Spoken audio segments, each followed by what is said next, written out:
Now, for the World Brief, John Cookson joins us now from London. Good morning, John. Yes, good morning from the heart of Westminster, and I'd like to start this segment with a look again at the French general elections. And if the gallery can hear me in Lagos, I'm getting feedback into my ear at the moment, but I'll carry on as best I can.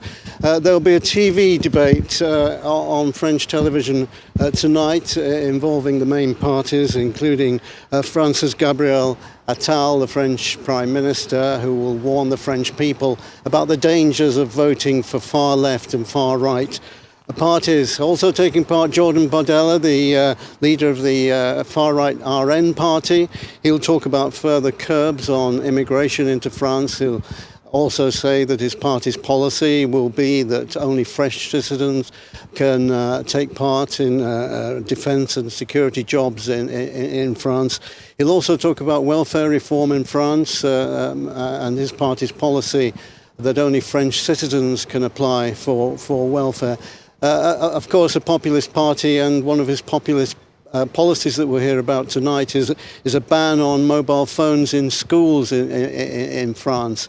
That's a hot debate in the UK at the moment, and indeed phones have been banned in California recently. So it'll be interesting to hear what RN has to say about that. To everyone's relief, in NATO, he'll also pledge his party's support for NATO and for Ukraine. The French President Emmanuel Macron says that whatever the result of the legislative elections are, which is a week on Sunday, he wants to stay on as president, which is all very well. French presidents have extraordinary executive powers, but they need parliamentary approval for major domestic and foreign policy decisions. So Macron might find himself compromised if RN or the left wing do very well in the legislative elections. Meanwhile, across the Atlantic, Joe Biden's been still practicing for his TV debate with Donald Trump, Thursday night, 9 p.m. Eastern, 1 a.m. UK time and Nigeria time.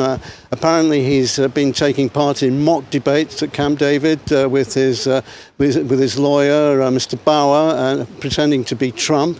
I'm sure that Biden will be discussing with his advisors a way of triggering Trump into some outlandish statement, as he's prone to do. Apparently Biden's getting ready with replies to a bombastic Trump or a calm Trump. I think Biden will do quite well in the TV debate. He's shown earlier this year with the State of the Union address that when it comes to important statements, somehow he musters the mental strength to put things across very well and to show himself to be a strong leader.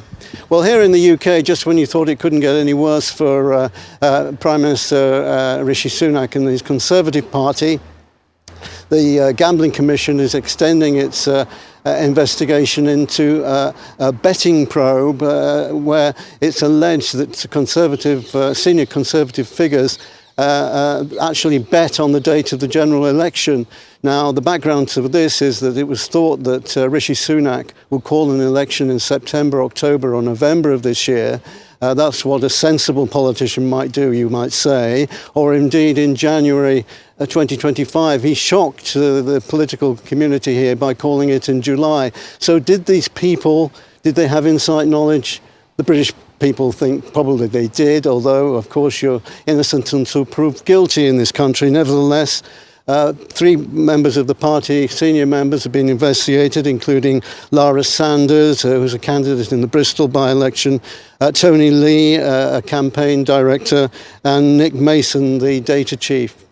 I'm going to finish this segment with an extraordinary story about Julian Assange. Of course, he sprang to prominence in the 2010s by leaking through WikiLeaks thousands and thousands, hundreds of thousands of secret documents relating to America's policy in Iraq and Afghanistan, amongst a number of subjects. And ever since then, the DOJ, Department of Justice in the US, have been trying to bring him to justice and to put him in jail in the States. Well, shock, surprise. Assange emerged from a prison in in London yesterday and walked to a plane and is now en route to the Northern Mariana Islands. No, I haven't heard of them either. In the Pacific. Now, the Northern Mariana Islands are US territory, and there he will face a hearing tomorrow, Wednesday, in court, and plead guilty to one charge of espionage. Now, the court is expected to pass a sentence of 5 years on Julian Assange, but as he's already served 5 years in prison or in various detention centres, he's going to be free to return home to Australia. An extraordinary story involving an extraordinary man, Julian Assange. Now back to you guys in Lagos. Real quickly, I'd like to quickly talk to you about France. We're looking forward to the debate tonight, which a lot of watchers are saying will be a replica of Madame Le Pen and Macron's debate. Who do you think will come out tops? Jordan Bardella is known to be a very good debater. The line is so difficult. I'm talking about, you're talking about the Macron debate. Yes, yes. Of course, the French people will be watching in their millions tonight to make their minds up, because there's a lot of undecided voters in France, although millions have already committed themselves to either the far left or the far right. And it's of interest as to how much these TV debates do impact on the general public.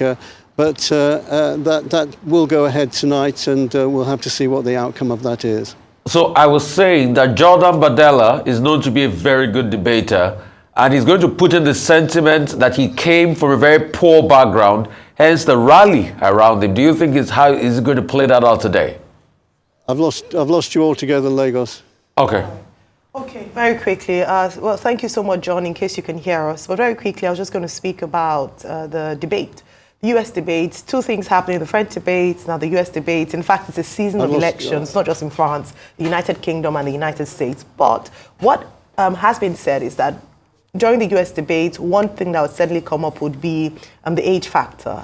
This is going down in history as perhaps the oldest runners or candidates in the US elections, and they will be speaking about their policies, and people will, of course, be assessing just how well or how, if age would be a factor in them leading the United States of America. Both of them, in fact, Donald Trump in particular, said that people have been unfair to him as they've given, more grace, I would say, to President Joe Biden, that he gets away with more things that happen as a result of age. Do you think, John, that Joe Biden gets off quite easily, whereby Donald Trump is criticized more heavily, even though he's younger by a few years than President Joe Biden?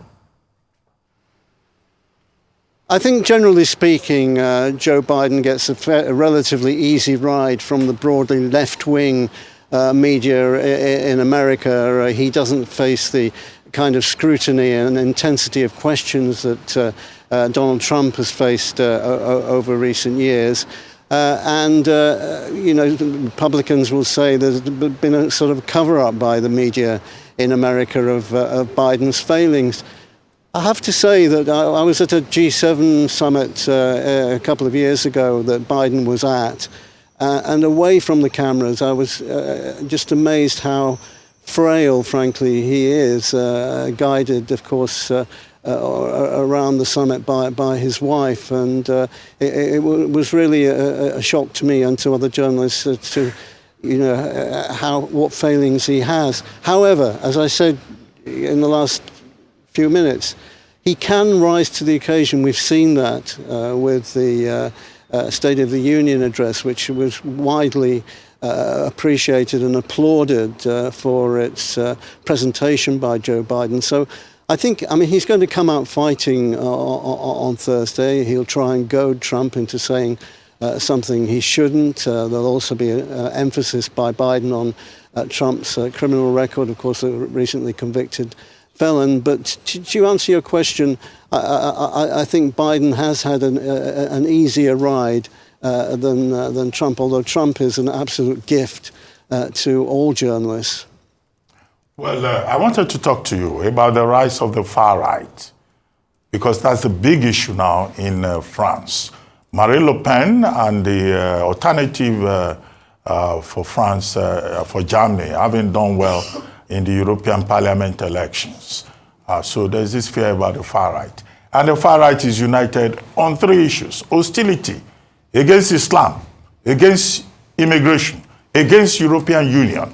Now, what is the implication of this? For the Eurozone, relating with the rest of the international community. Immigration, migration, also been a big issue in the United Kingdom, as we saw in the conversation across the aisle. Immigration is a big issue across Europe, not least in the UK at the moment, and it's a big election issue in this country too.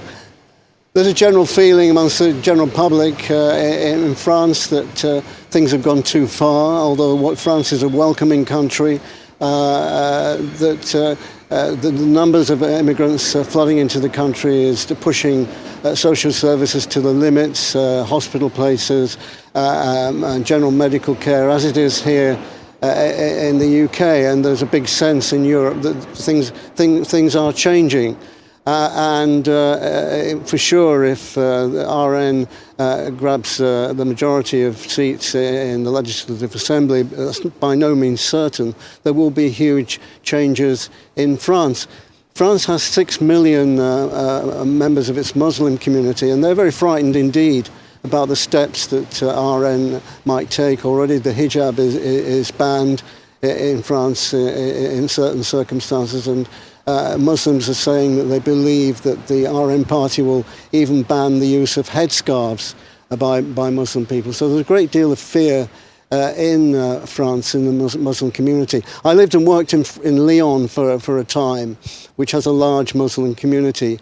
And very often, this was a few years ago now, you could feel the tensions in the air of youths hanging around street corners, didn't speak French, had no wish to be part of the French community. And of course, that leads to division in cities like Lyon. And it was always a surprise to me as to how the security forces kept the lid on things, and that's also a tribute to community leaders, Muslim community leaders in cities like Lyon, for keeping things calm. But certainly with the influx of more and more immigrants into Europe, this is becoming increasingly a tense situation, especially in the big cities across France. And I was recently in Paris, and you have whole sections of the city now. You wouldn't know that you were in France, quite frankly, because of the number of immigrants from, indeed, all over the world, many from West Africa, but also from the Middle East. And for the white community, it's a troubling development. And of course, we're seeing a reaction to that with the voting intentions, apparently, of the French people. Well, thank you very much for your time with us this morning, John.